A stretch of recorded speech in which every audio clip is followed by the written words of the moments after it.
अपने अजीज उस्मानियों को अच्छी तरह देख लो रुच। उन्होंने तुम्हारी जान का सौदा कर लिया। उन्हें तुम्हारी जिंदगी की कोई परवाह नहीं। तुम्हारा खेल खत्म हो गया और अब तुम्हें अपनी जान देनी होगी।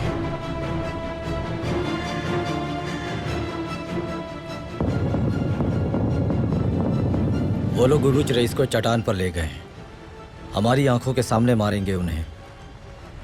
क्या हम उन पर हमला जारी रखें या फिर अभी रुक जाएं पाशा हजरत? मैं यहाँ अपनी सरजमीन को कब्जे से छुड़ाने आया हूँ, ना कि उरुच को बचाने। हमला जारी रखा जाएगा। शिकस्त दिए बगैर रुकेंगे नहीं हम लोग।